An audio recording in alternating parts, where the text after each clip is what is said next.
I mentioned last week that I want to start streaming more regularly, and that I'm going to be doing it kind of early-ish in the morning, I would say. And that's, I gotta work. So I think this is going to be about my normal time, 9:30 in the morning, something like that. That might be early. I'm not really sure, but I know that this is certainly an earlier time zone, later time zone, I guess, be more specific, than many places in the world. So hopefully this will be a little bit more viewable for some of you. So what I'm going to be doing, hold on just a second here. A lot of people have been talking about Daigo, who did not do well at the Topanga League, which just happened. I guess I won't fully spoil the results, but it did not go in his favor. And a lot of people were talking about why that is Daigo washed up? I feel like we have that conversation every year, and it never ends up being the case. Maybe Ryu, though, is washed up. Maybe Ryu has problems.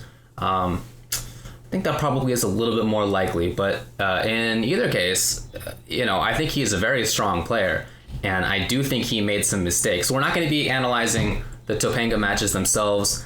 I don't really feel right about that, without talking with them about it and making sure that it's okay. I think that's kind of crappy. So instead, I'm just going to be looking at other matches that other people have uploaded of him just playing online. And I got that from, the first one is from Dead Ace BS on YouTube. I want to, specifically mention all the people whose channels I follow for sort of daily Street Fighter V uploads. And hopefully that will be the case as well with other games. I really hope that Injustice 2 will do it. We'll see. I expect Tekken will have it. And something I really wish that KI had, but we'll see if more games do that. But for now, since SF5 is the game that's most available, I think that's what I'm mostly going to be doing. Is it possible that Daigo did poorly on purpose so that Capcom would buff Ryu? I would say not likely. Yeah. So before we go over the matches, I just wanted to sort of briefly introduce my thoughts on Daigo in SF5 and on Ryu in SF5. First of all, Daigo is very strong. He always has been. He is so good at experimenting with different play styles and figuring out sort of which one to play, but he always has this kind of risky edge to him.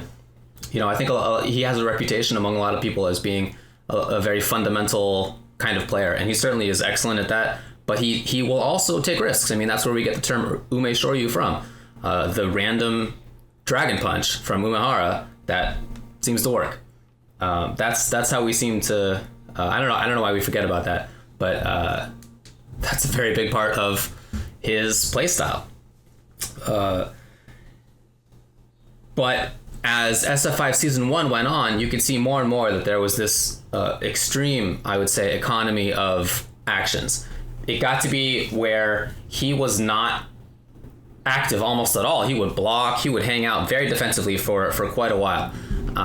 And that was kind of counter to how a lot of people were playing and still play Street Fighter V. A lot of people play it more offensively, thinking that they don't want to block. There's obviously gray damage that makes it risky to block.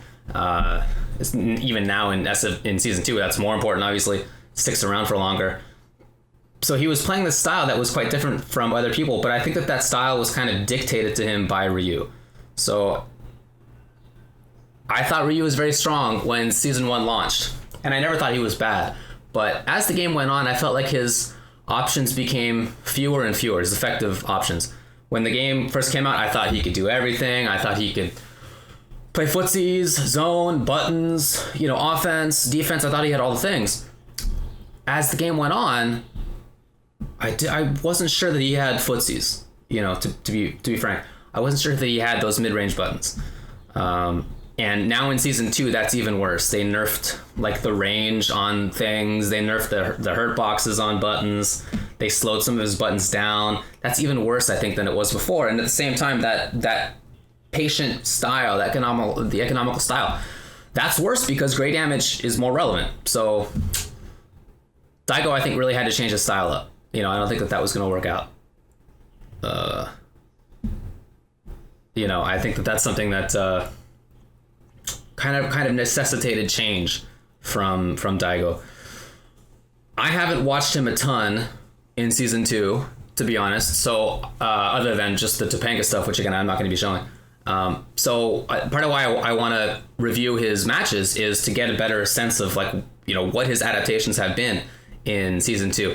With Ryu having been nerfed, with his style probably not being as effective as a player in this game, and with, of course, you know, other characters are buffed. I mean, Ryu, the character, just in terms of character matchups, is probably in a worse situation now than he was before anyway. So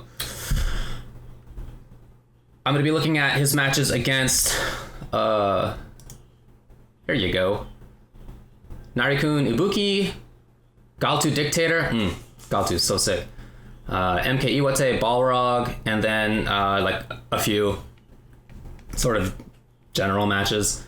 Again, thanks so much to these YouTube channels. Please give them a follow and or a subscribe, I guess, on YouTube.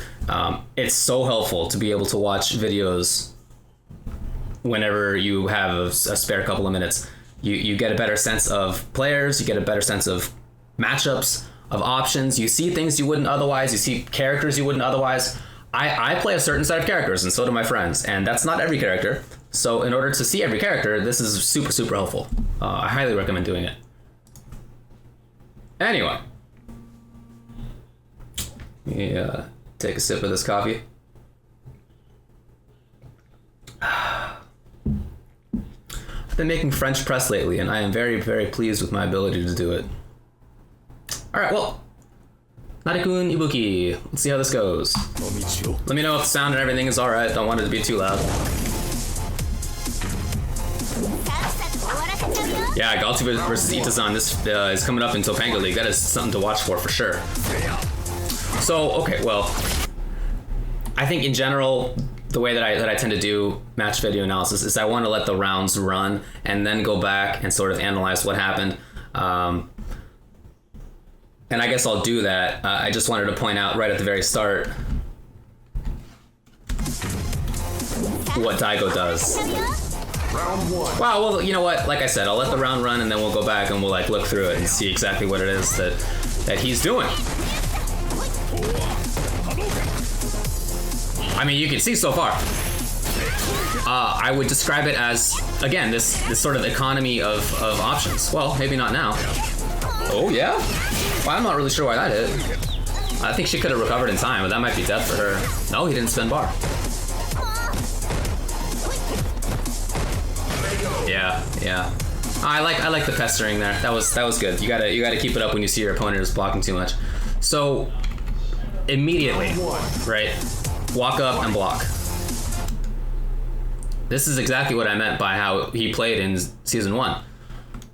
And it's sort of also the problem, I think, for you in season 2, is to see which option he brings out. It's sweep, right? Sweep is slow. It's quite unsafe. I'm not sure exactly what Ibuki's punish is for it, but every character has some. She could probably just slide. I don't know. Sweep. Whatever. She definitely has something. Narikun didn't do it. And you never know when you're watching online matches, like how well the, you know, internet connection was doing. You know, you can never really be sure. But that, I mean, sweep, you know, not a safe option.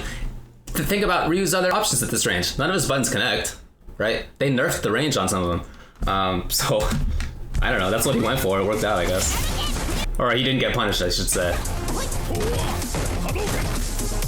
But here's, right, very similar range. Forward Fierce. Actually has a really strong hitbox on it. Like the hurtbox of his feet is it's not really there. Again, I'm not really sure why the Fierce hit. I really think she could have recovered. I wonder if she tried anti-air. No, I would have said counter hit. I didn't really know. In any case, I mean, you know, he makes the right choice in pressuring like that. Round 2. Fight. Again, super similar opening. Almost exactly the same opening, honestly. Yeah, okay, gotta get something. No! I don't know, what's rank 41 Narikun Ibuki doing right now? Yeah. Dude, EX Kunai is ridiculous. You gotta do what you can do. If you can get out of that, if it takes V meter, do what you gotta do. He is so patient. Aye. Okay, had to cancel. Quite an unsafe string on block, so had to do something about it. Spend it? Yeah, might as well. Okay, could have been a cross up. That was the mix up. So now, if you're the Ibuki player, you know that Daigo wants like button activate super. Okay, EX, yeah, good stuff. All right, well let's go back a little bit here. Like I said, almost identical opening, right? Walk up, block, very patient, sweep, almost even the same timing on the sweep. And you know, the payoff is nice. It's a risk. He didn't get punished for it the first time. Maybe that's why he went for it again. But I think that's telling that in the start of both rounds so far, his options have been the same, and it's been with roundhouse, which is a ranged move, you know? He doesn't have many of those. Yeah, like I said, you gotta use that V meter. You have to, that EX Kudai is still good.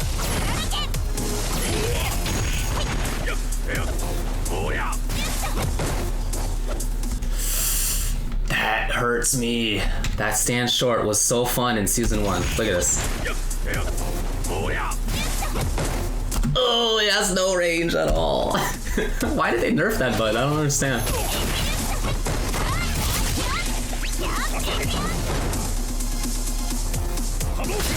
Oh wait, they announced Swamp Thing? Is that real?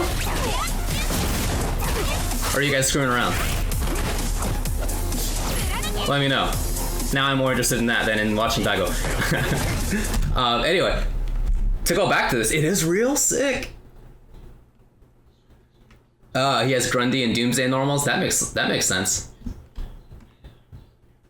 I feel like he would play like Grundy, right? I feel like he would have Swamp Hands. Like I feel like he'd play but they already have. Atrocitus already basically has Swamp Hands. Huh. Okay. All right. Let's take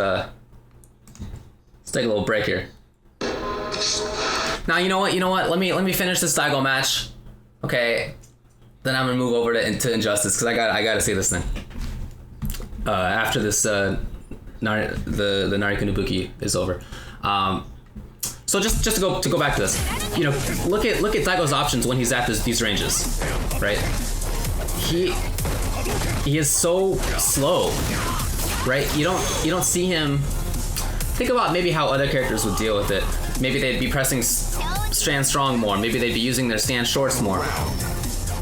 You don't see that. Again, you see him walk forward block, it was the same opening. I mean, he saw Narikun doing something, so different result, but almost identical opening again. Okay. I like that. Oh, that stands short. There's no range.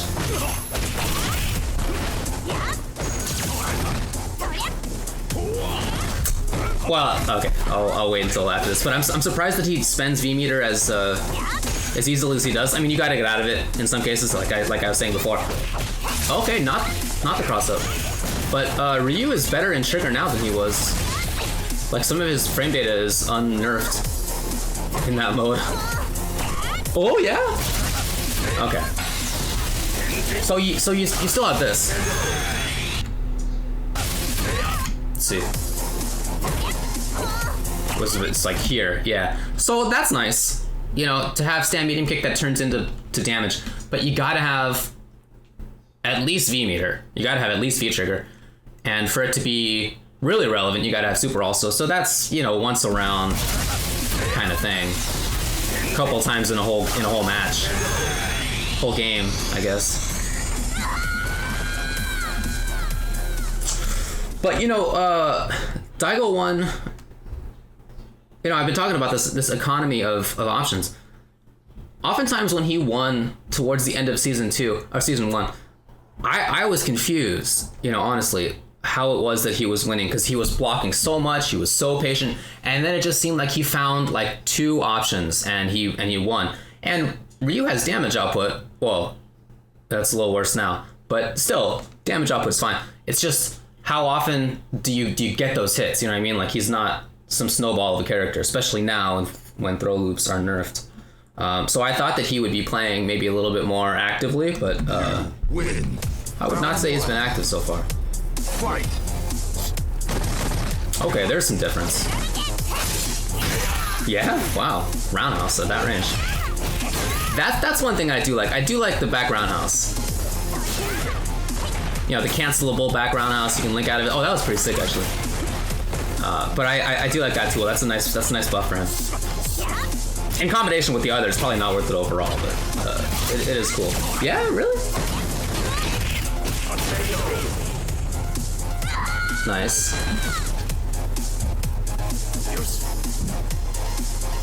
I liked his opening. You know, the wait and then forward fierce. Oh, speaking of this, there you go. Yeah, she has some good stuff. And she has to spend meter for those mix-ups. She has to spend kunais for those mix-ups. But she does have access to both more often now than she did in Season 1, so that's cool.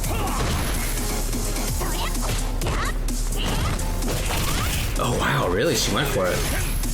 So that's, well, I said I was gonna wait. Whatever. He'll do that. You know what I mean? He'll do wake up uppercut. Like, I don't know why people think he doesn't take risks. He definitely does. Not that that's bad. I think that's good. He should do that.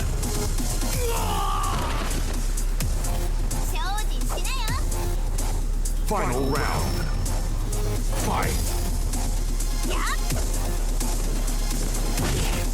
So finally, quite a different opening. But again, when he gets into that sort of range, a third screen kind of thing, very, very minimal in terms of his options. He waits a lot, and it's not really a range that Ibuki harasses so well either. I mean, she got better at that range, but I wouldn't say she's like the best at that spot. Well, maybe it's a matchup thing, but I guess we'll see once we watch the other characters he plays against in these matches today. Not canceling. There it is. Dude, you gotta feel for him. When he tried to press something, that forward fierce, that's what got interrupted. Until that point, all this led from that. He died from that? Oh no.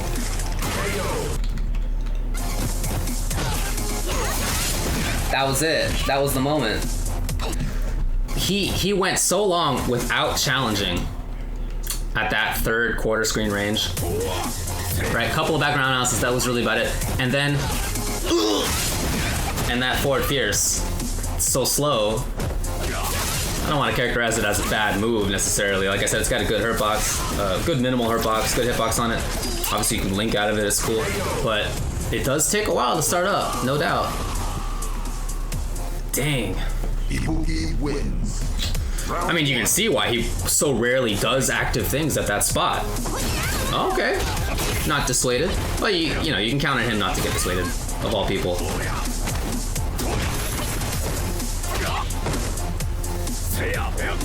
But he's very comfortable. That's so good. That crouching fierce. Oh yeah, did he get a little bit too ahead of himself? Oh, that's kind of cute. Oh, that's it. Oh, you can't get that. That overhead is a million frames. Like that overhead only works as a frame trap. Wow, look at this. Oh, yeah, had to make a save. That. Oh, okay. I don't think she can get under. No. EX slide? No, you don't think? I don't know. Let's go back and watch this round a little bit. A little bit more detail. So I do like the, you know, like I said, he will not get turned off from an option. I like that. The moving forward, it was from a range that was a little bit farther away than this forward fierce that got caught before. This though I really like. Crouching fierce. Bam. That is really good. And well, maybe really good is an overstatement, but I like it a lot because it's a counter poke, right? I've been talking about how Ryu, dude, so typically Ryu has sort of active, controlling mid-range options. That's typically his style in most games. In Season 2, I don't really think that's it, and I think so far we've seen Daigo sort of play like that, right? Really only forward fierce, sweep, not safe, right? Forward fierce is quite slow. Stand meeting pick, if you have resources, will turn into stuff, but only when you have resources. So there's like really only a few options. So So instead, the idea of counter poking, the idea of playing sort of defensive footsies, right? Like there are different ways to play footsies. It's the general term, but then you can have sort of offensive, oppressive footsies. You can have defensive, counter poke heavy footsies, and that's what this Crouching Fierce is. He's doing this at a range where, first of all, that's very nice. He's doing this at a range where that Crouching Fierce is only going to work if Ibuki presses a button. Bam! Look at that. That was stand medium kick, I think. Very, very well placed. Very, very well placed. I think that's something that sort of the character requires, you know? So I like that a lot. I think that's a really good adaptation to how Ryu is in this version.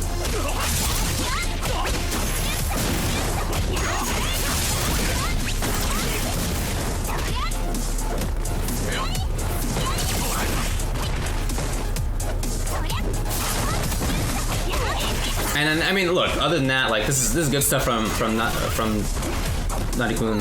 Oh, like I like this pressure a lot. Had to make it safe, obviously.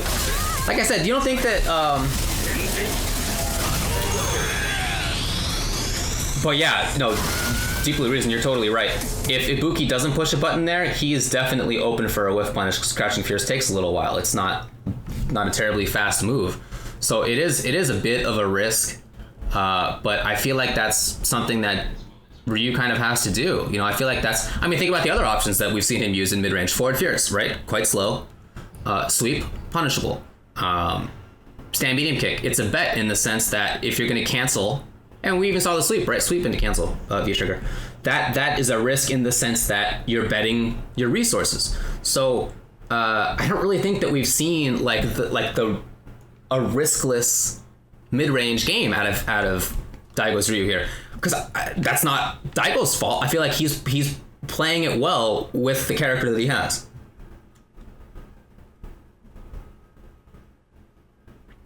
Yeah, the Crouching Fierce, I don't know that I saw people do that in season 1, but I imagine people were doing it. I might have just missed it.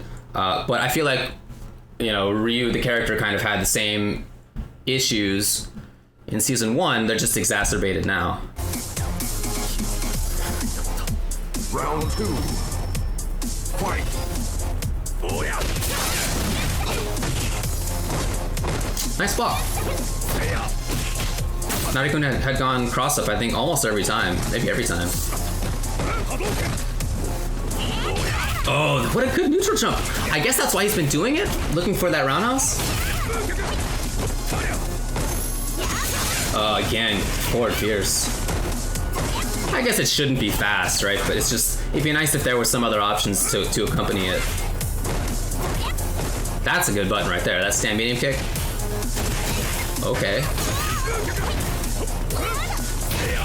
Look, oh, he didn't have meter to cancel. He was just doing that.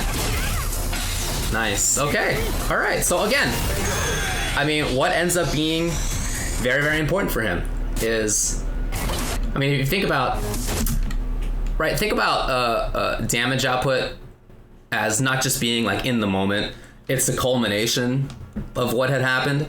So if you know, this is, for example, we're talking about the forward fierce from, I think, the first game that we looked at, where Nari-kun hit it as it was coming out, and then it was a snowball, and like Daigo ended up losing the round. All of those later hits were because of that interaction, right? The crouching fierce beating the forward fierce, or crouching strong beating the forward fierce. So you gotta think about it like that. But think about like what it is that Daigo starts with in this series, right? Lots of defense, forward fierce, right? Slow, but he found exactly the right opportunity for it. Sweep, that's not safe, right? He didn't have V-trigger. Ibuki did. Again, I don't know what Ibuki's punish is for that sweep, but it's got to be something, because the sweep is like minus 14 or whatever it is. It's quite punishable. And she has trigger, so she would have been dangerous. You know, I'm looking it up right now, exactly what sweep is on block. Minus 11. Yeah. You know, Ibuki probably could have sealed the round if she had blocked. So I feel like you got to look at those as being like the big moments in that comeback, and neither one of those is easy to make happen. So Good stuff. You win. He did what he needed to do. All right, well, I want to check out, again, yeah, thanks to Dead Ace. Much obliged. Give him a subscribe over there. Let's head back into Daigo Umehara versus Galtu. So we saw Daigo play versus Ibuki. Ibuki's buttons, she has stand medium kick and roundhouse, and those are all right, but maybe not as strong as some buttons that Dictator has now. I feel like he has some really good footsies buttons. And although he doesn't have good walk speed, his buttons work at different ranges well enough that that's okay. If you're right up close, stand strong is super good. All right, very strong button. Stand short's good. 3 frames now. Stand jab still combos into itself, still good. I'm just looking up stand strong because I think it's plus. Yeah, it is. Okay, it's +2. And almost no pushback on it, so you can press like up to 3 stand strongs before you get pushed out too far. And then once you're out too far, stand fierce is there, stand medium kick is there, from even farther down toward fierce is there. He just has so many ranges where he can attack from, and even from further out. I mean, roundhouse scissors is good. EX scissors is better. You know, if he has trigger, I guess he can do slide into trigger. I feel like he can attack from so many different spots. So it's quite a different spot, quite a different situation than Ryu has. This is just online rank. This is not Topanga. Like I said, I don't want to do the Topanga matches without like asking them about it. You know, I just feel like that'd be a jerk move. So, all right, let's check it out. Let's see how this goes. Bam. Fight. Yeah, but I didn't even talk about ball. Ball is super. Look at that. He's so far away. And sweep. It's not a safe tool. And Bison gets nice punishes. Stand fierce into flames is basically from everywhere where you block sweep. Yeah, EX doubles. The movement's there. Okay, that was really good movement from Daigo. So that range. I mean, like I said, I'll let this run. Let me close this guy. But when we go back to look at this, wow, what a jump. I think you'll really see Daigo does not have comparatively strong mid-range tools. Yeah, that's what I was talking about.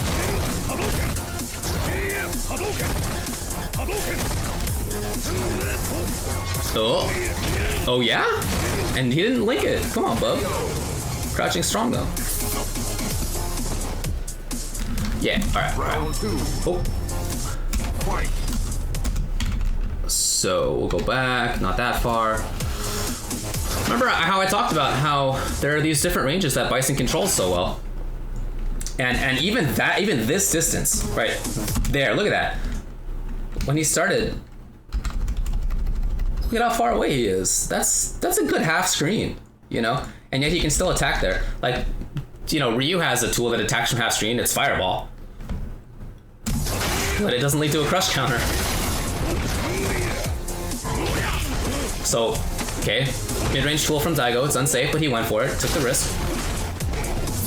And you can see in the way that he's moving that he doesn't feel like he can play at that range, right? So we've seen him jump a couple of times when he's at that sort of half screen, third screen range. We've seen him try to fireball. We've seen him sweep, which is his longest range tool, but is quite unsafe. So those are, yeah, the dashing in, dashing out. Those are things that you do when you don't feel like you have like a strong mid-range control. That jump is ridiculous. That he went for that is so sick. It doesn't seem like much, but I think that's really cool. Nice. And then, yeah, you can attack from there. And one thing I really like about Galtu and other strong dictators is that they don't go nuts when it comes to V-trigger. I find myself unable to do anything other than stupid dashes when I'm in V-trigger with Bison. Because it's just so tempting, it's so sick. But when you look at a really good Bison player, it's more like that, more controlled, and he has good controls. Flames are safe, it's good.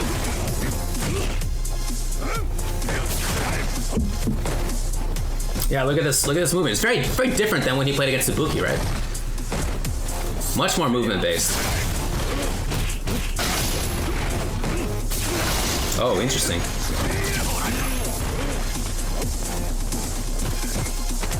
Good pressure. I mean, if you don't feel like you have mid-range control, then one way to deal with it is to move on in. Wow, a couple of parries have gone awry. Really? Good block. Oh, that's it. That was really fast. Yikes.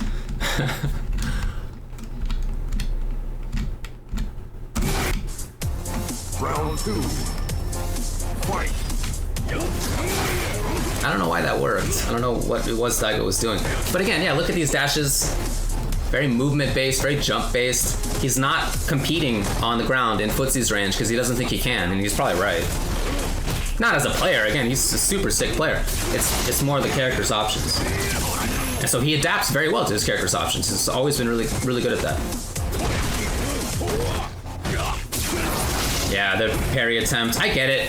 You know, if you, again, Ryu has, yeah, I guess I haven't really talked about this, but parry is a potential tool to use as a counter poke. It's not obviously an active footsie tool where you're actively controlling.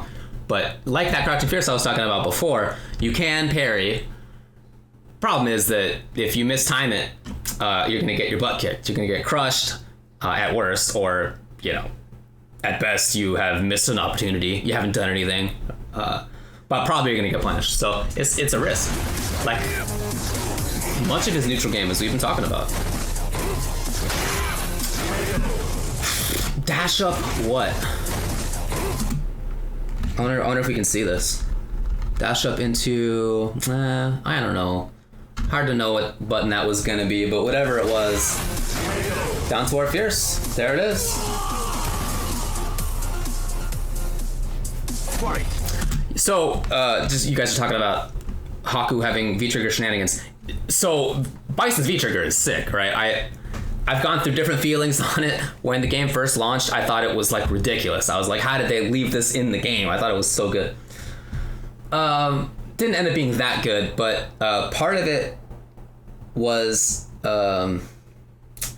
you know, that he has poor enough wake up that you have to spend via reversal if you want to get people off of you, and so you didn't often have trigger, not as often as you might, you know, would have wanted to.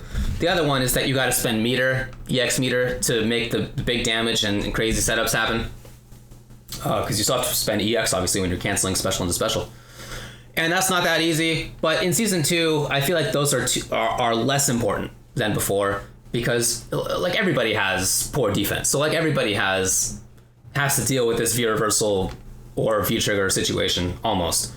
He has better damage output in some ways anyway, so you build meter faster than you did before, and if you don't end up using Shin Bison, you're not as assed out because he has other buffs anyway, so it's like not as big of a deal. But yeah, dude, he definitely has some sick setups. And yeah, right, so important to point out, he gained a 3-frame button, so he now has, well, you know, tied for fastest button in the game. His stand short is 3 frames. That was buff. He didn't used to have that, so that's an important tool for sure. Oh, dude, that forward fierce, he makes that work. That was a buff. Well, we'll go back there. But that was a nice buff for Bison. That's what I was talking about. That stand strong, the stand fierce. That's it's not like a frame trap per se. It's just, it's at a range where most characters can't do much about it.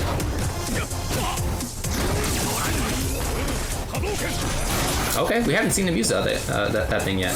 And then the movement, you know, obviously Bison's big weakness is that he doesn't have walk speed. It's terrible, so he has to use other forms of movement. And Galtu is really good at doing that. John Galt. Just so good at harassing. I feel like he is so often at the right spot. And that's not easy with a character like Bison. But once you have that mastery of the character's movement, you can be good.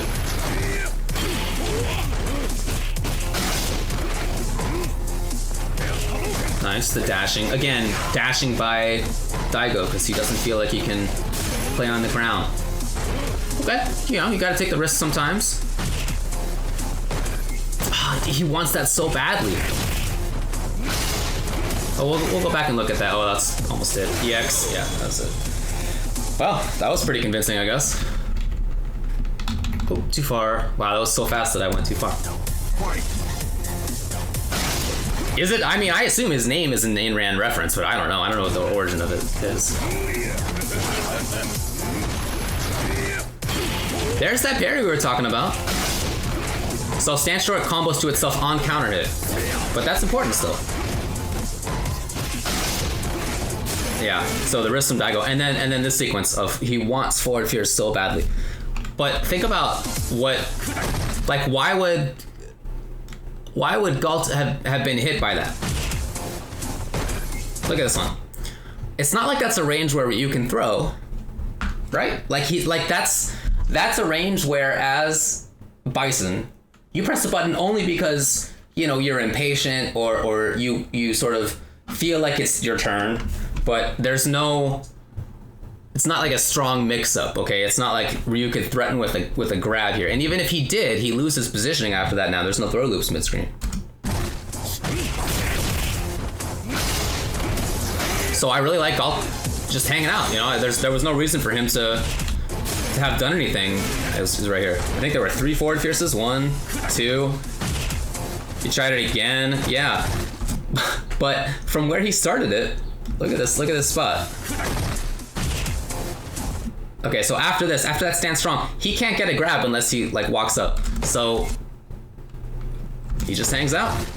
That's very good defense by Galt, you know, very nice stuff. But it's also a product of him knowing what Ryu's options are there, and the options are not that great in terms of mix-ups. So, you know, in that matchup, man, you could really see Daigo moving a lot more than when he played against Ibuki, dashing more, jumping more, because he doesn't keep up in the footsies war, you know. So if your character doesn't keep up in the footsies war, you got to do other things. You know, you got to dash, you got to jump, you have to move. You can't be at the spot where your opponent controls.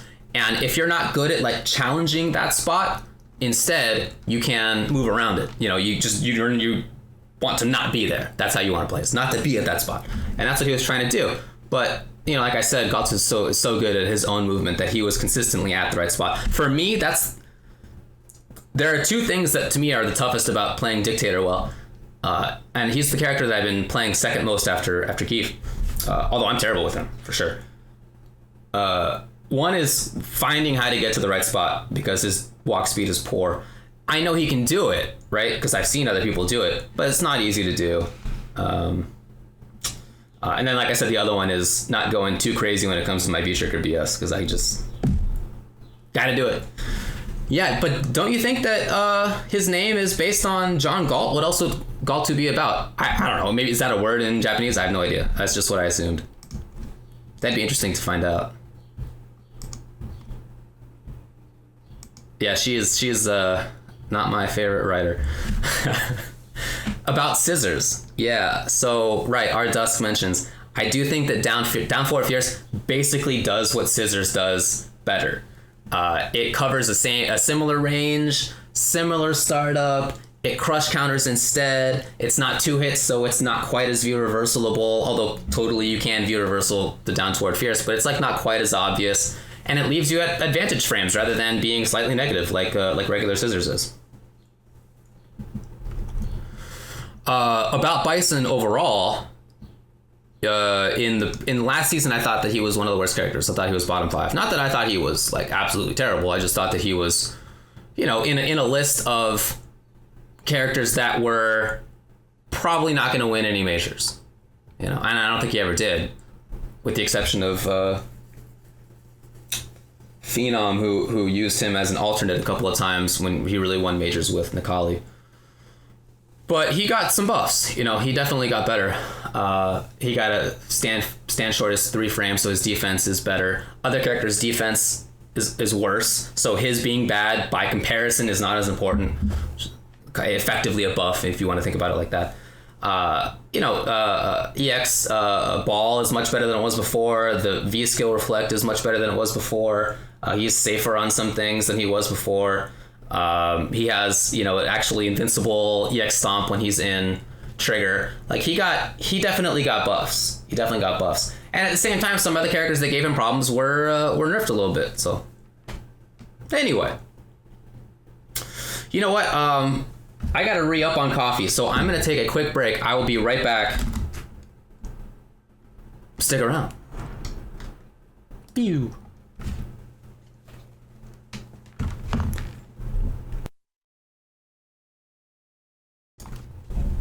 Okay. I imagine we mostly agree that we don't like Ayn Rand in here. I think that's I feel like a group of people who self-select into caring about fighting games they tend not to be the biggest Rand fans. Bam.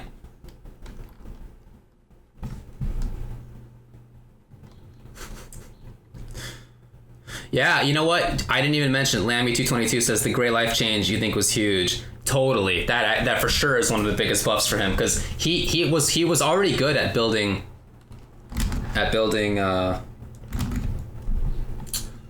boink. He was already good at building gray damage, but now gray damage lasts for longer, so it's more valuable. And his tools, some of them get him in close range. Like if you do down toward fierce, like you're in range now from pretty far away for a grab mix up. You know, if you hit with scissors, now you're I think always, but in any case, you're in range for a throw. So like he does have these ways to get in and make that happen. So I think that's a really good point. It's a huge buff for him. So let's talk about MKT Iwate versus Daigo, the Balrog player. Oh man, we got a couple of these guys in here. Oh, this is really much longer than I thought it was. I'm not gonna do that. You know what? I'm gonna stop right here. I'm gonna stop at this break. Because I wasn't intending to watch for that long. This is not an easy matchup, right? It wasn't easy in season 1, and then Balrog got buffed and Ryu got nerfed. So predictably, I feel like it's really tough. Really tough. You know, Boxer just has such good ways through fireballs. So to the extent that fireballs matter in Street Fighter V Season 2, they really don't in this matchup. I feel like they're so tough to make work. If he makes it work and he shows me up, more power to him, because he's a genius if that's the case. But I think that's really tough. And Turnaround Punch got buffed, and that goes through stuff. So I just feel like that's really not easy to do. And at the same time, Boxer's buttons got buffed, Stand Fierce crush counters now, so doing stuff as Ryu is more dangerous. I don't know, man. I feel like this is tough times. And then Ryu, of course, doesn't have meterless invincible Dragon Punch, so his defense is worse anyway. All right, let's watch this. Oh yeah, I'm not looking at Topanga. Poodle Skirt is correct, because I haven't asked for permission from them, and you know I don't want to just use their stuff. Like legally speaking, do they have the rights to it? Well, I guess I don't know. Maybe they have signed a deal with Capcom. I have no idea. But typically, most people don't explicitly have the rights to their footage. But it's just more of like a courtesy, you know, just courtesy to them. So, anyway, let's check this out.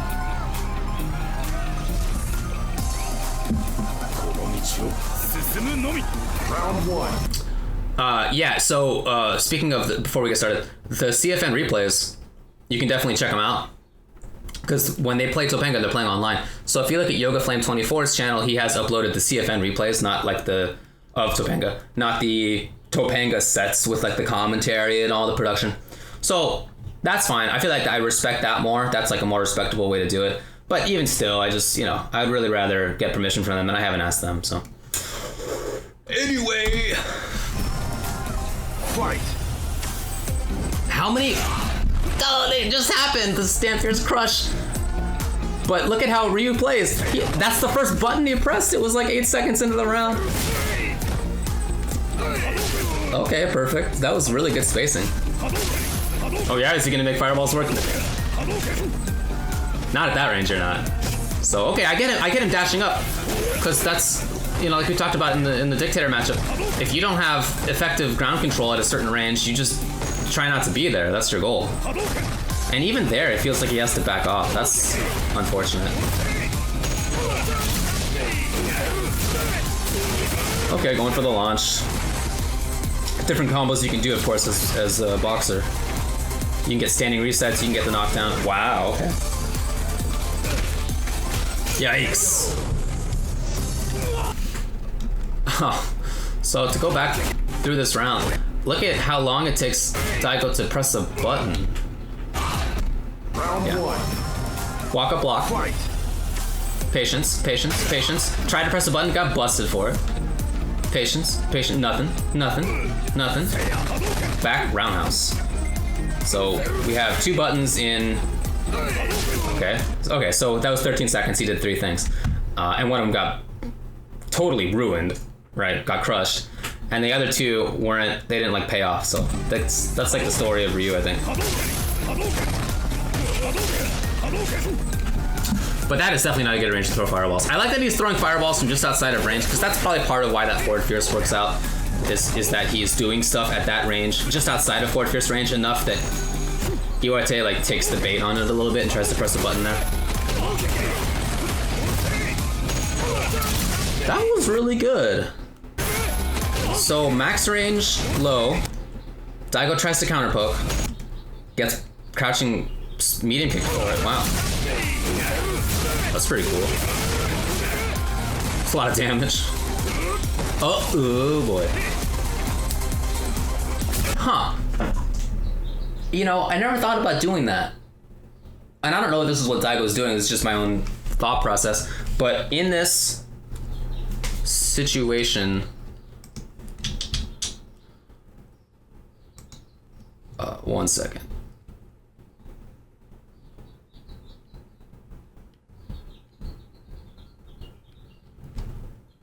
Sorry.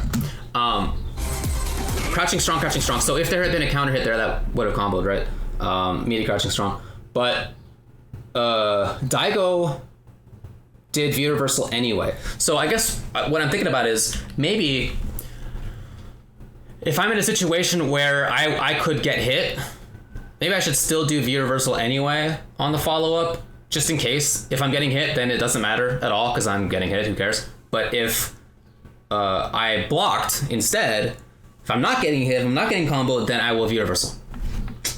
I think that's kind of cool. I'm gonna do that. I'm gonna do that from now on. Again, I don't even know if that's what Daigo was doing, but that's okay. And that's part of why I watch videos like this and sort of analyze them, even when I'm not on stream. Like I'm thinking in the same way that I'm talking right now, and it's useful because you end up coming up with like ideas that I don't know if I would have thought about that unless just having seen it. And again, I don't even know if that's what he was doing, but it just kind of provokes thought. It's useful. Round 2. Fight. That's such a good range for fireballs. It's a dangerous range. It's very dangerous. It's just that's not a range where you can really react as the Balrog player. So there's much less risk on Ryu's side. But he does run the risk of getting stand fierce crushed, roundhouse crushed. You know, that's not a great range for him. And of course, Iwate could take the risk on V-skill through or tap, whatever. Nice, the confirm. Oh wow, he couldn't get through. That was a good slow fireball. Oh, in time? That's crazy. That's so good. Okay, sweep. Again though, that's a bet. Even if it's safe on block, you're spending bar. Okay, yeah, when he has trigger, I like Ryu much more, for sure. But it doesn't last very long, as you can see. And now, like, I always wonder what people are looking for in this kind of situation. What is Daigo looking for that he hasn't pressed a button in 10 seconds? You know, what is he... He's worried about super? Is he just trying to convince Iwate to start pressing buttons more because he's not pressing things? I don't know. You always wonder about that.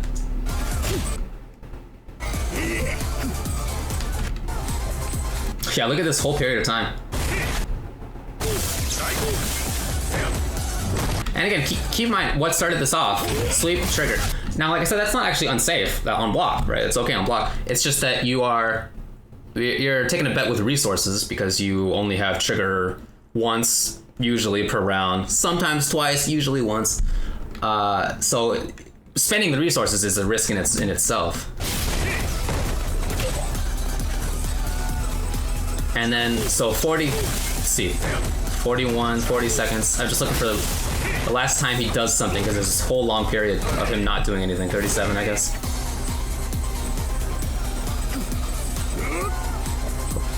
Look at this patience. That's like 11 seconds. How long did this last? He tried dashing it. Okay, so finally 16 seconds later he does an EX Fireball. He waited for so long. I think that really tells you something about what he thinks about this character matchup, because if he were to throw a fireball, of course Iwate is going to super right through that.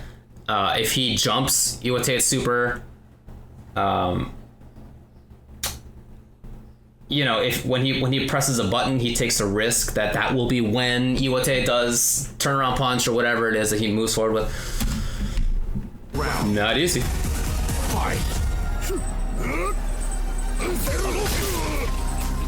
But I do really like his spacing game in this matchup. Oh, dang, the blocks. Yeah, great damage. I do feel that Iwate is being a little bit too reserved. He really wants to get through a fireball or something with super, because he's so patient.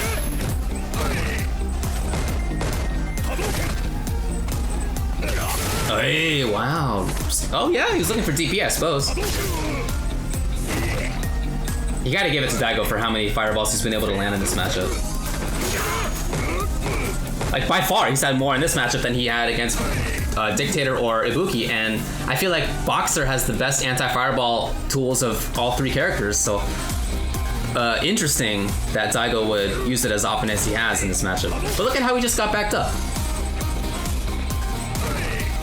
And what can you say? I mean, I get it. You know, you're worried about getting crushed, you're worried about jumping. Okay, perfect jump timing. Good work. Safe bar. And now they both got. Oh my god, that was the time. Oh yeah. One more. Oh, good work. Oh, good work again. Good work.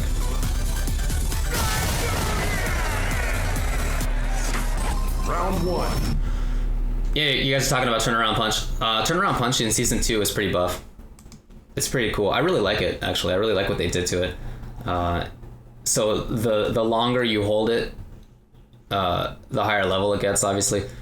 More damage it does, but more importantly, or at least as importantly, the safer it gets until it gets to be advantaged on block. And so as the opponent, you gotta know which version it is, because if it's the one that leaves him at -1, that's very different than if it's the one that leaves him at +1, right? Very different in terms of how you deal with it afterward. You can press a button reasonably safely, especially if it's a 3-frame button, if you block the -1. If you block the +1, very different story.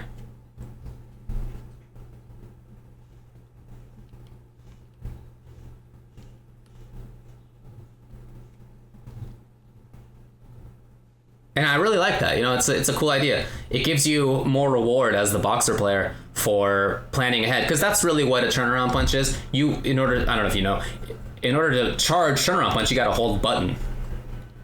That means that you're not using all of your other tools. You know, you're not, you don't have access to all of your buttons as a result. Just because, you know, obviously if you're charging, then you you're holding that button down, and it's not like Zero in Marvel 3 where you can like switch buttons and gets maintained.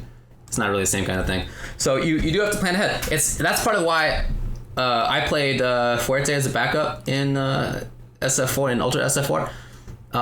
People ragged on EX chest bump as being too good, right? But I always thought that was silly, because in order to make that move useful, you have to have charged for 3 seconds, right? And so you got to give up 2 buttons for 3 seconds. Like you got to plan ahead for that.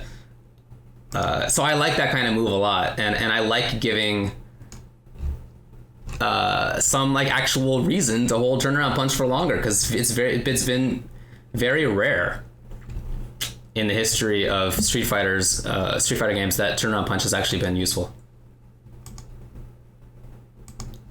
I think 4 is the first level where it's 0. Where it's advantaged, if I recall correctly. Let's see. Yeah, R Dusk says he has frame advantage starting from turnaround punch 3. No. Okay, yeah, that's what right. 0, it's 0 at level 3. But level 4 is when it's +1. Is that correct? I think so.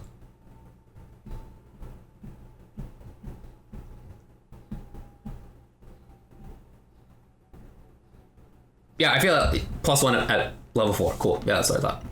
Yeah, it's one of the cooler options in the game. I really enjoy it. I think level 1 is -2. I think level 2 is -1. Level 3 is 0. Level 4 is +1. Right? Is that correct? Yes, got it. Cool. Yeah, that's important info, right? I mean, I don't know if you saw the ESL King of the Hill set, Justin Wong versus Smug. And man, you could see how important that turnaround punch was, and knowing exactly like how advantaged he was afterward. So important. Smug used that so well. You know, in this season, most characters don't have invincible reversals without spending bar. Well, nobody has without spending bar, but many characters don't have it at all. So as boxer, if you have a 3-frame button and stand short, right, not much range, but turnaround punch leaves you very close. If you have a tool that gets through things, I think it's unthrowable too, right? Correct me if I'm wrong on that. I believe it's also throw invincible. So it's like all these things, and it leaves you close, and it can be advantaged on block, or at minimum it's safe.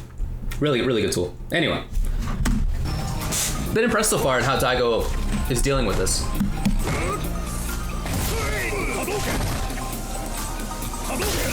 Because he's had so many more fireballs than what I would have expected.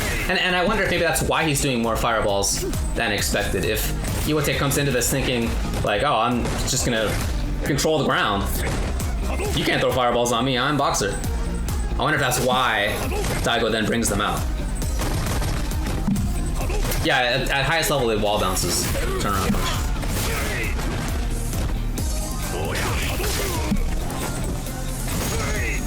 Because I just feel like boxer controls all. Like, look at that spot. Look at this. Oh yeah, I got my low mouse. Look at this spot right here. That is such a good spot for boxer. That's where that's where he can do turnaround punch on reaction. He can do V skill through fireballs on reaction. Man, Boo. Boo.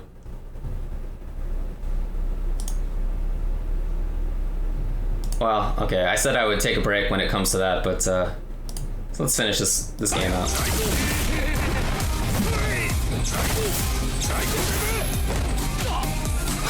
Oh, man. Really? Wait, hold on. What was the dash about? Was he just gonna do it? He just thought it was time to dash? Oh, it was forward fierce. Was it forward fierce though, or was it V reversal? You know what? I bet it was V reversal. I bet he thought that was going to be crouching strong into some kind of dash punch, and he would V reversal out of it. And when you press forward plus punches, if it's not when you're in blocks, then you'll come out with forward fierce instead. So I bet that's what it was.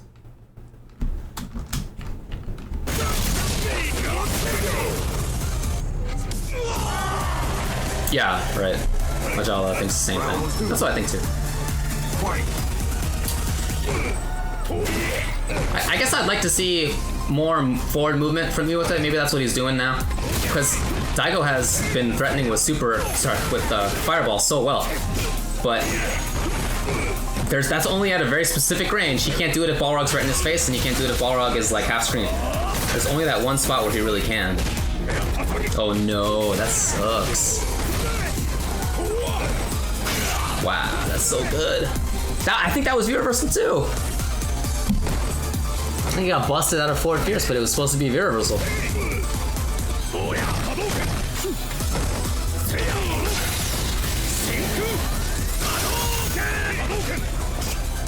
That fireball is just not useful in that spot.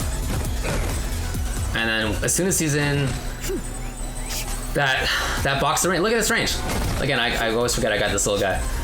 This range here, that half screen, very tough for Ryu to do anything there. So you see him walking up into a range where he can throw a fireball without Bison reacting. Bison, without Balrog reacting.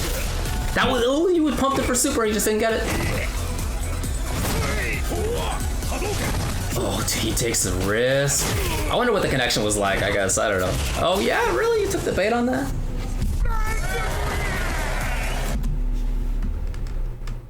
Oh, yeah, I was talking about Ryu's V-reversal. Final round. Fight. Really good interruption. Oh, wow, he didn't. That is crazy, man. I'll talk about that in a second.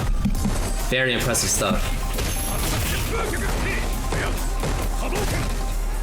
And then he tried it, and you know what? It didn't work out that well. He backs off. Again, there's this whole range where Ryu just doesn't really have effective options. So what do you do about that if you're Ryu? Either you don't want to be in that range.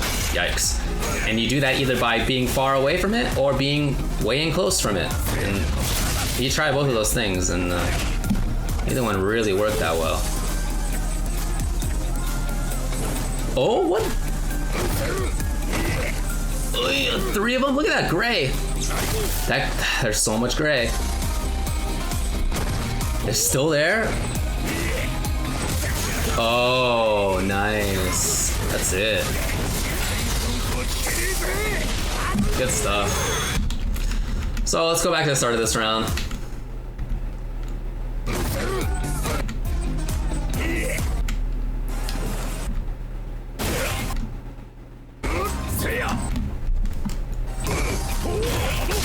Yeah, that background house is nice. It does, I think, cause some problems. But here, what I went nuts about was the lack of anti-air.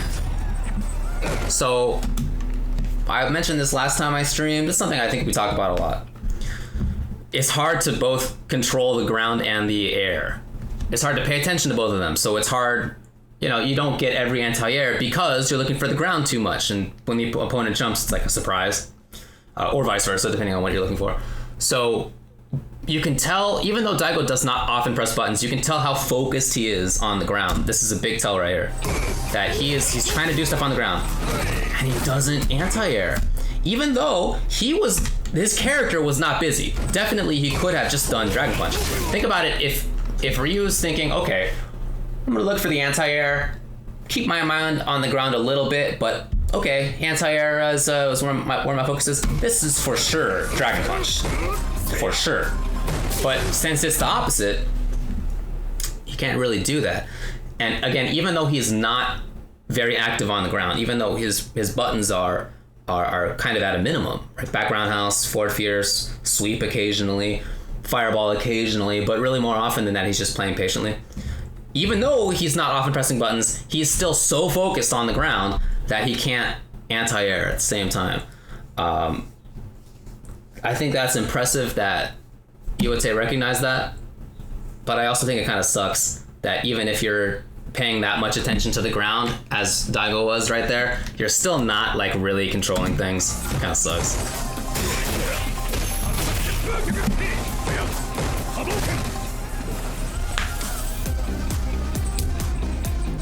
Yeah, look at this. It just backs off. Because again, look at this. This spot, this half screen, maybe a little bit more than half screen. From that range, if he throws a fireball, he is definitely going to get V-skill punched. Definitely. He might get turnaround punch. Like he might get jumped in on, and all of those are super bad news. And so he doesn't do it. But it's not like he can attack otherwise. He doesn't have a button that reaches from there, right? If he dashes, if he jumps, first of all, if he jumps, he's definitely going to just get caught because Balrog's anti-air is a single button. Very easy to do. And so he's kind of a wall moving forward. The anti-airs are, I feel like, really easy for him in most matchups anyway. Some not for sure, but in this matchup it would be.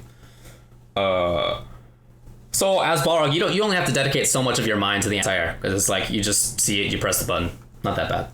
So as a result, he can play the ground much more. And so if Ryu were to dash, you know that Balrog is going to be looking for that too. So as Ryu, what do? You back off, I guess. I don't know, that's what he chose to do.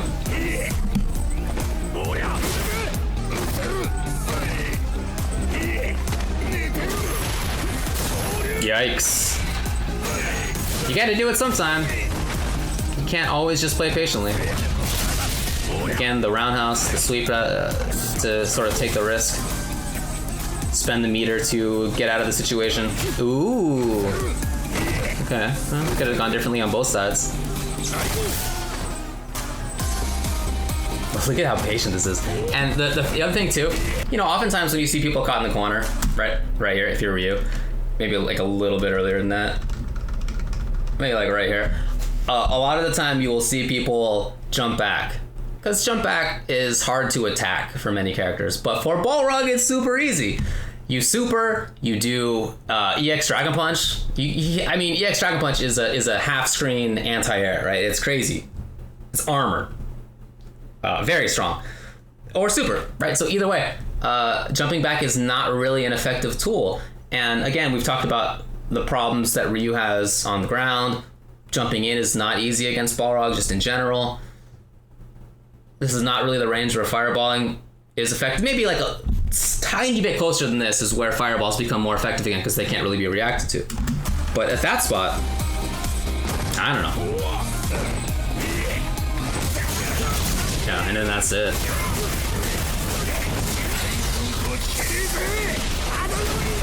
Nice work. Yeah, Steffi Boy says Smug's anti-air is like 99%. Yeah, again, it's because you just press the button. It's not that hard. You got to be in the right spot, so there's sort of the positional difficulty of it. Not everybody can do it. Oh, not everybody does it. Put it like that. Smug's positioning is excellent though, so he is often at that spot. And if you're at that spot, then the anti-air is simple. But as you're walking forward, or as you're doing anything, as Bison, I feel like you can more easily pay attention to the anti-air with that character than with others, because it's just such an easy reaction. It's like playing as Zangief now, when Lariat is reasonable again as an anti-air.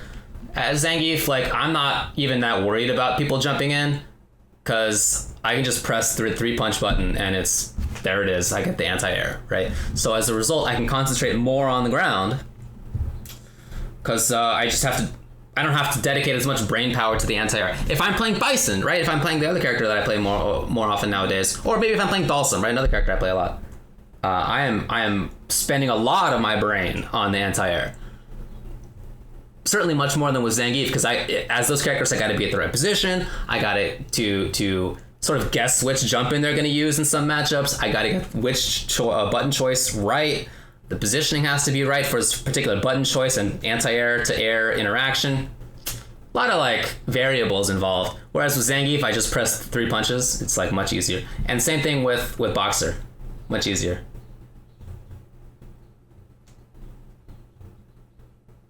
So how are you supposed to approach a Balrog at mid-screen? Well, it really depends on the matchup. I think this is not a good one for Ryu. So as Ryu, we've been talking about how Ryu has problems pressing buttons the whole time, right? Against Ibuki and against Dictator and now against Boxer. Just kind of exacerbated in this matchup, I think, but it's not easy for him in general, just because his buttons, they never had that much range in Street Fighter V, but then the range got nerfed, the hurt boxes got increased, they're slower. Well, it's just not that easy in general. If your other characters approaching Bison, I always get the character names mixed up because of the whole Japanese thing. If you're approaching Boxer with other characters, it's definitely more doable, right? You have other tools rather than the relative few that Ryu does, so it's more effective. I think Boxer is a good character. I think he's top 3. I think he's good, strong, probably top 5, top half dozen-ish. They're definitely a good character, but not absurd. Okay, which one is the last one here? I haven't actually seen which ones these are. Is this exactly the same matchup? This is Yoga Flame 24's channel. I think this is exactly the same matchup that we watched earlier. Yep, same opening. So probably should have checked that out beforehand.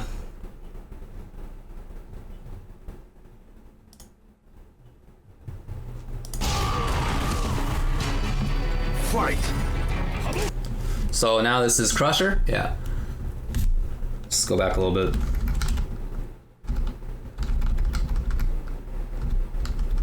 Crusher, Birdie. A lot of Birdie fans are not happy about what happened to him in season 2, because he did get some nerfs, but I don't know. He also got some buffs. I feel like he's a pretty good character. I felt that he was like mid-tier, I guess, in season 1. For a while, I thought he was garbage, but then I hadn't seen him played in a certain way. I didn't spend any time with him myself, so I hadn't seen him played in the way that, you know, a couple of people ended up doing towards the end. It made me think more highly of him. So yeah, some things are good. Standing strong is +1 on block, I think, if I recall correctly. I guess I should just look it up. Let's see, I got the change list on bookmark. Yeah, it's +1. Less pushback. Stand medium quick is 1 frame slower though. Standing fierce is +4 on hit rather than -2. That's nice. More frames of advantage after crush counter roundhouse. Stand short is 5 frames, that's right, yeah.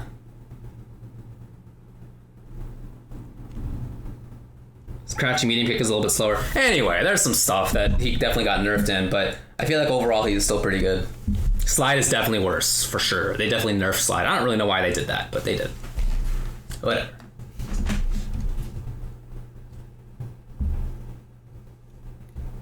He still seems like a pretty reasonable character. To me, anyway. Alright, well, anyway, let's see how Daigo Ryu deals with this. Oh, yeah? I've never seen that. Well, just let it play. I've never seen that interaction. That's interesting to know. So you see how much more often we're seeing that stand strong? Dang. By the way, perfect spacing on that sweep. That was beautiful.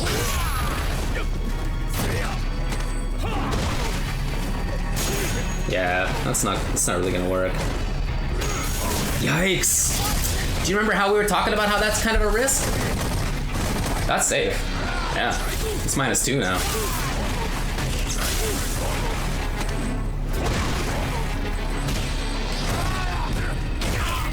That sweep spacing is so good. Oh, good work, good work.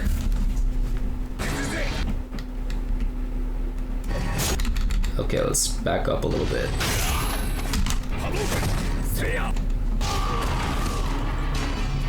Fight. Very epic music. Yeah, that sucks. I don't know. Alright. You see all these stand strongs. But this perfect sweep spacing, that's gorgeous. And he just got a little bit too busy with himself. But then, the stand short. What do you do? Could he have Dragon Punched?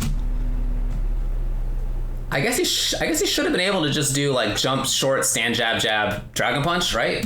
Rather than the short. I don't know. I feel like that would have worked. His sweep, that's kind of a bet, as we've talked about. And then this, yeah. That crouching fierce. So we talked about it before as being a counter poke, right? So when you're looking for somebody to press a button. Okay, this is farther back than apparently I thought it was. Come on, internet.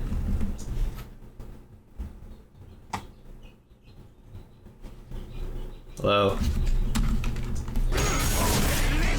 Alright, we'll just let this run, I guess. Ugh. Bam! Yeah, look at that. So that's the problem with it, is that it's a counter poke, but it's not like a fast one, not like a fast recovering counter poke. It's out there for a little while. And it's not like Crusher reacted to it with Stand Strong. He was just doing Stand Strong, but that shows the problem with that. So again, even that Crouching Fierce is kind of a bet.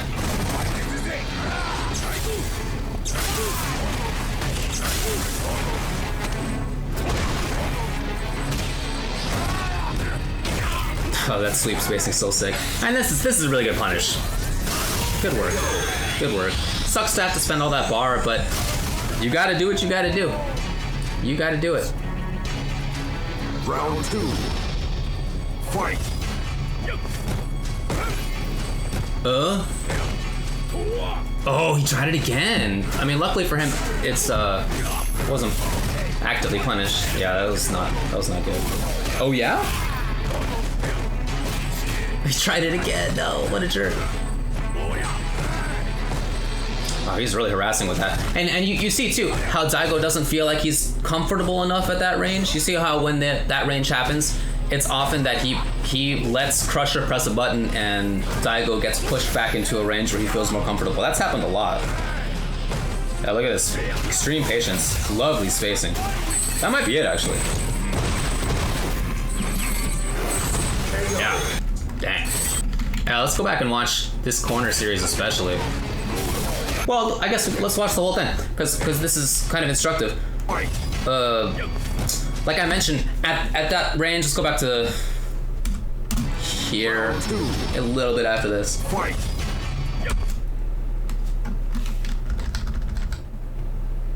Yeah. I don't know what Ryu does there. I mean, I guess you can do Fireball, but it might be that Crusher's holding Turnaround Punch, right? Or whatever it is called, Bullhorn for Birdie. Something like that. Bullhead and Bullhorn, I always get mixed up. Let me look this guy up. Let's just call it Turnaround Punch. Bullhorn, yes. Hold any button and release. That goes through Fireball, so that might be why Daigo doesn't want to throw Fireball from there very often. And his buttons won't reach, right? Maybe Sweep will, a little bit closer in than this, but that's unsafe. So, but at the same time, Crusher can sweep, he can press Fierce, he can walk up and harass a little bit. Definitely better than Ryu can. I guess he could do forward Fierce to get through stuff. He actually does do that at one point. It's got an armor hit on it. Not safe, but you know, it's kind of a bet, I guess. Anyway, what does Daigo do to get around that fact that he doesn't feel as comfortable controlling that spot? He dashes in, he jumps in, right? He's more active, just like we talked about when it came to playing against Boxer. To Dictator. God, those characters. That sucks. But that's how he deals with it. Is more active movement. But then when it comes to this, a lot of the spacing is really strong by Crusher just outside of Roundhouse.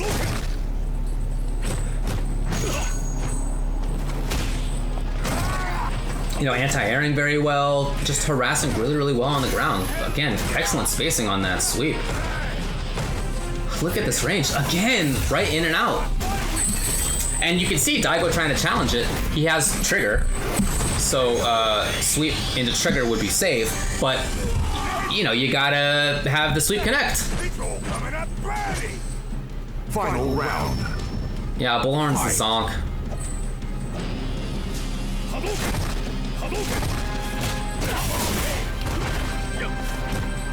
I've always called zonk and turnaround punch, I don't know, interchangeable, but there you see it, right? Oh, nice spacing by Daigo. He was just outside of that range.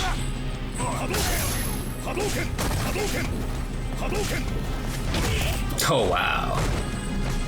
And then whenever it gets to that range, Daigo just lets Crusher do some stuff, and he gets pushed back and he feels more comfortable, and he can start things off again, which is exactly what he's doing right now. Nice. Counter poking with stance short, even though it got nerfed. Low, yeah. He wants that stun. Oh, really? I feel like that was seeable, but okay. So he played that really well. Daigo did. So excellent range on that fireball to start things off. I guess not to start things off exactly, but it was pretty soon. Just outside of zonk range. Yeah. Again, the risk on the sweep. Gotta do it, I guess. That's how he feels.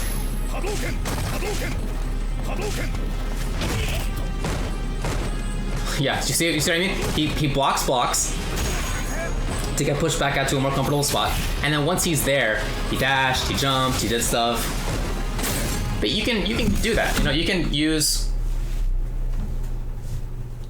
your opponent's buttons to push yourself back safely. This is something that people have been doing forever. I think I most often see it when Dhalsim is in play. People will block limbs in order to get pushed out of limb range and then do other stuff, rather than taking the risk of getting hit while moving backwards or forwards, you know, whichever way they want to move. But you sort of let the opponent push you. And that's what Daigo does right there. So that's a very smart play.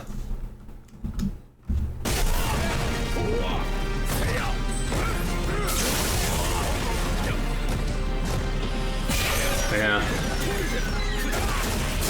Well, I mean, he certainly played that well. He used the fact that, you know, so one of the reasons that strategy works, allowing the opponent to push you back, is that you know that your opponent believes that they have enough strength at a certain spot that they can safely press buttons, and that's nice for them, you know. But if they get too buttonsy about it, then it ends up hurting their positioning in the long run. And I think that's part of what happened in that round there. Fight. Okay, another one. Strider Zero says, when Birdie's in standing strong range, medium punch range, does Ryu just have to take that? Well, I mean, think about what his other options are. I guess he could do stuff. I guess he could do... I mean, we've seen Crouching Fierce, right? That didn't really work out, but that was an intended counter to that. We saw... Well, I guess we didn't see maybe Stand Roundhouse could crush something on its way in. You know, you can sweep underneath, I guess. We saw him try that a couple of times, although that excellent spacing by Crusher in that second round was outside of it. I mean, Fireball's not a great option there. You know, it's just not like a very useful spot to throw a Fireball. Maybe you could parry, but if you get the timing wrong, you're going to get busted. You know, you got to think about what your options are. If he whiffs a Stand Fierce, if he's looking for like the Fierce Crush or Chain or whatever, he can get counter hit, counter poked, I should say. So yeah, he doesn't have the best options. If he jumps at that spot, that's for sure down strong anti-air. So, you know, he let Crusher's sense of control sort of be his downfall, you know, which is a cool strategy. Useful.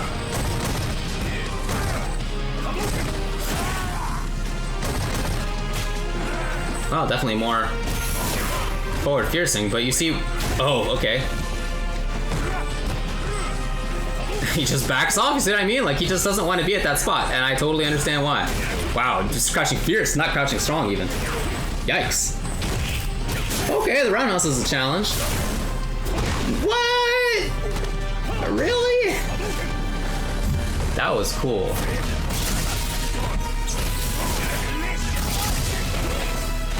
Okay, good stuff.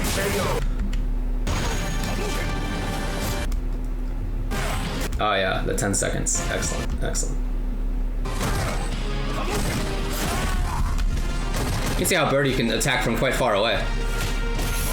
And then Daigo trying to dash around a little bit too much, tried to counter poke a couple of times.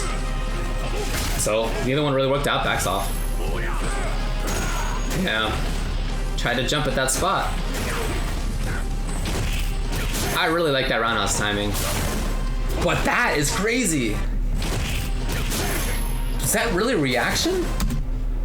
I guess I wouldn't put it past him in being a reaction, but I don't know. I don't know. Good work to him if so.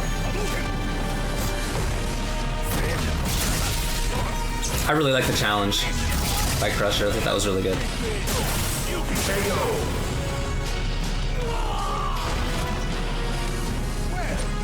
So, you know, in terms of how Ryu moved around, I liked some of what he did there, but he, you know, just kind of ran into some birdie buttons. Oh, wow, the timing on that.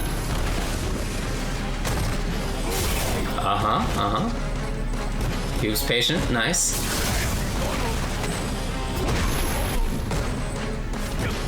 You know, that sucks. He doesn't really get the free dash up into stuff anymore in mid-screen. Bummer. Oh yeah? Oh, kind of far away, I guess. Couldn't really get too much. What? Yeah. So I guess what happened here is just probably that Crusher thought he was at a range where Stand Strong would whiff, and so he just inputted super. It's probably, well, could be that he wanted to go into regular bullhead into V trigger cancel and he just screwed it up. I don't know. In any case, some error. So what? Can't be 100%. Yeah, no cans. I mean, think about, like, would he really be able to set up a can, and is that useful in this matchup against the character with a fireball? I don't know. Fight. Certainly not right now when there's super on deck. You don't want to just throw that out. Okay, moving. I like this pressure. Yeah, I mean, again, if you can't play footsies, then play for pressure. Very important tech. Oh, nice round. Dang. Cross up. Yeah, okay, that's what I think he probably was looking for last time. Oh, what? Yeah? Too early on the roundhouse. Dang. That was unfortunate stuff. But I really like how Daigo played this. Again, if you can't keep up in the footsies department as a character, then you go in, or you do something else. And that's exactly what he's doing in this round.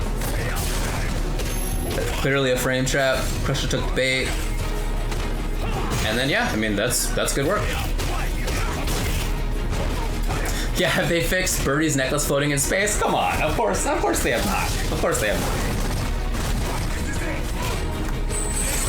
That is real funky. I don't know what to make out of that. But that unfortunate that he screwed up the timing. It wasn't gonna crush because Daigo was blocking. But unfortunate timing that he screwed that up. Fight. Ooh, okay. Alright, Mika.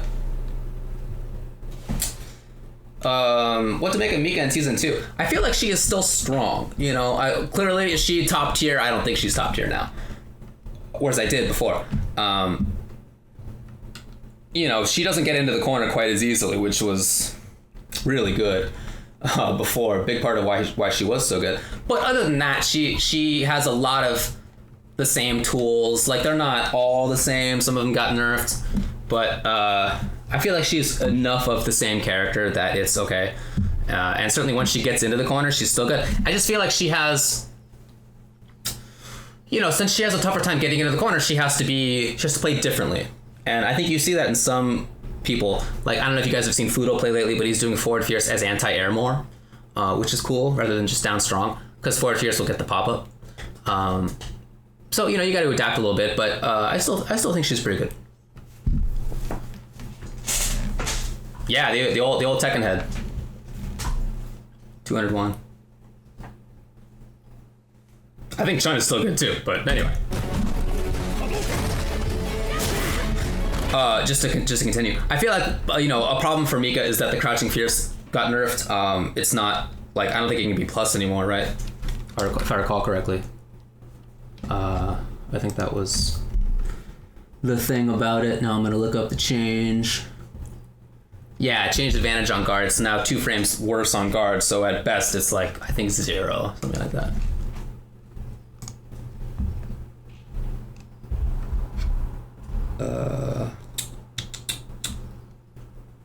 Yes. Yes, indeed. So that kind of sucks. That's because if spaced well, Crouching Fierce could have been an advantage before, and that was really good for her. So there are six frames of 6 active frames, I should say, on Crouching Fierce, and it's -6 at the start. So theoretically, it should be 0 at max range. I don't know. Anyway, in any case, it's not +2 or whatever it was like before.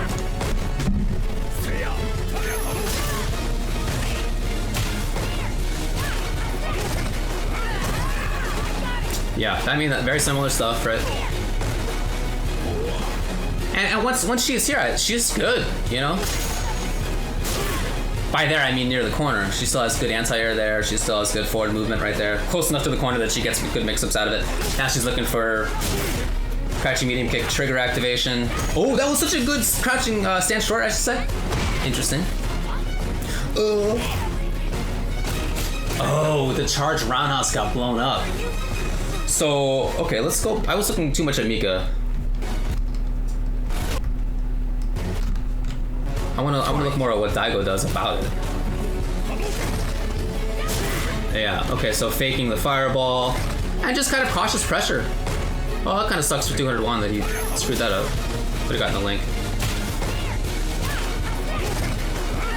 But you can definitely see that Daigo feels like he has more tools. Like he's definitely bringing more things out.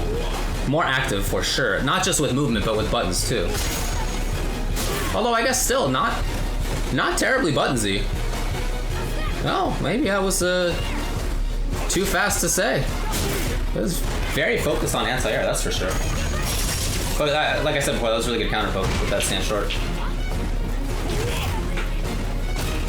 Yeah. And the movement forward. I mean, look, I don't think Mika is random. Well, okay, she's a mix-up character, so the point of it is to like get into range and then play little guesses, fine. Random in that sense, to the extent that that's random, but that's like every mix-up character ever. I felt like she got a way bad rap in season 1. I get nerfing her a little bit. I feel like it was a little too much, but I get that. It's just when you think about who was winning with Mika, it was NuckleDu, the best player in the world. It was Fudo, one of the best players in the world, ex-Evo champion, and it was Luffy, one of the best players in the world, and ex-Evo champion. And then, like, maybe you want to include Marn, who also is, by the way, an Evo champion, and has gotten top 8 in multiple Evos. So, like, those are, like, the list of relevant Mikas. And beyond that, like, plenty of people played her, but nobody did much. There was, like, maybe a couple of other Mikas who I, like, ever saw. So, to say that she was, like, easy to play, I just thought it was silly. Because the people who were doing well were, like, really, really good players. And other people weren't doing really well. I don't know. I thought that was pretty clear. Whatever. Fight. Because I don't think that her neutral game is very easy. Nice. He's gotten that a lot. Crouching medium kick. I wonder if he's confirming that into Hurricane or if he's just doing that.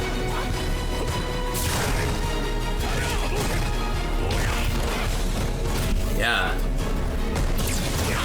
But, you know, she doesn't have the best footsies, that's for sure. And so maybe in this matchup, Daigo feels more confident because he can press buttons a little bit, you know, more regularly.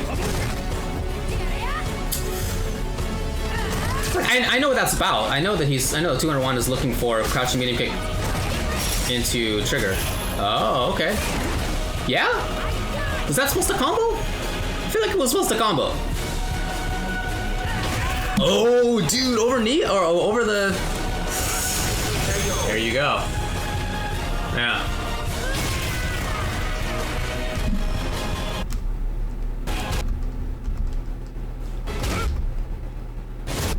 So let's go back and look at this. You know, you guys are talking about Mika stand medium kick. Yeah, Mika stand medium kick is a good button. It tends not to lead to much, but it's pretty good. Is that enough to make Ryu stop pressing buttons? I don't know. I mean, not that Daigo's playing a very buttonsy style in this round, but it certainly is more buttonsy than in the other matches that we've seen so far today. Yeah, right, okay, so he just screwed up the timing. That's what I thought.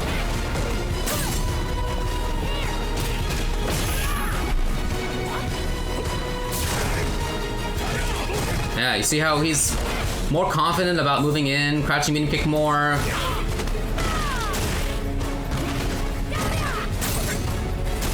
Yeah, beautiful timing on that.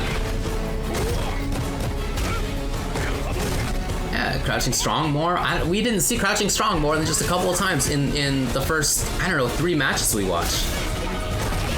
And he just brought it out there twice in a row.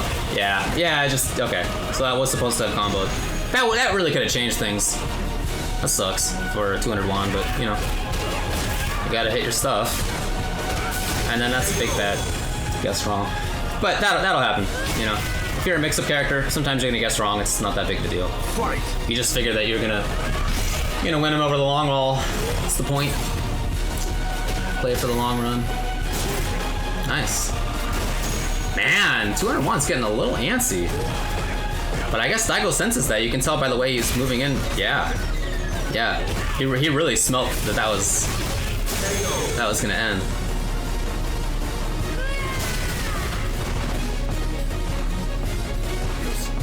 Round 2. Fight!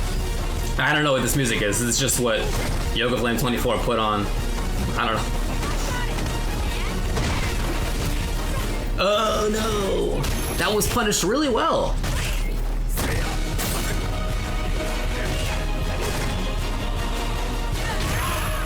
He tried to react with something. But notice how in general he hasn't been too worried about taking the roundhouse. Just V-reversal if he's had to block it. Well, a couple times anyway. Yeah, there it is. So typically when I see people play against Mika, they're worried about charge roundhouse because it lends her close, but oh boy, that's it.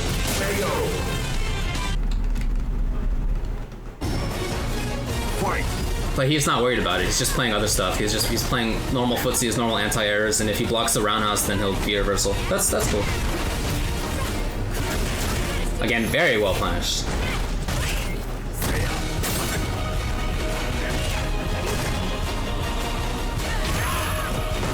I don't know what he got hit doing, and luckily for him, didn't get crush counted, whatever it was. Yeah, right. He's just playing his normal game. I like that. I like that. I guess I find that I tend to focus on it too much. You know, I as Geef, I'm looking to V-skill. Well, as Dictator, I'm looking to V-skill too. Because you can do it for both. If you tried parry, that probably would have been crush countered. You win. Is that it? That is it. Bam. Is there no reason to Irish whip anymore? Well, yeah. I mean, there is. I mean, in the corner, it's the same thing, same mix-ups, basically. Mid-screen, I still see it. I still see stand strong, Irish whip, EX butt. It's just that the EX butt is immediate rather than like the whole dash back, roundhouse, yada yada. So less damage, less corner carry than before, but it still is pretty good corner carry. You know, it's not bad. I didn't like that nerf just because I thought that the Irish whip was a fun tool. It was like, if you had to nerf something about her, it should have been something else because that was like unique and fun, right? You get the whole wall anywhere. I just think that's a cool idea. But that's what they nerfed, so. But I do also often see people just doing stand strong, stand fierce into regular butt. I don't know what the relative benefit is. I guess I haven't really tested that out. Is there better or worse frame immediate advantage after regular butt or EX butt? I don't really know. I can't really tell you, to be honest. But she got damage from whip. I feel personally that the biggest strength about it was the corner carry. I feel like if she did, 2/3 as much damage, while, that is to say a third less, while getting the corner carry, that still would have been super, super good. But I guess what I would have done about it is make it so that you could do, it worked the same way, bounces off the wall, but then that EX butt didn't corner carry quite as well, right? So like at the end of that combo, you can do EX butt still the same way as you did before, charge roundhouse, EX butt, but you just like wouldn't get the corner carry out of it, I feel like that would have been fine, but whatever. Yeah, the clap nerf is a definite nerf. She got nerfed. I mean, there's no doubt.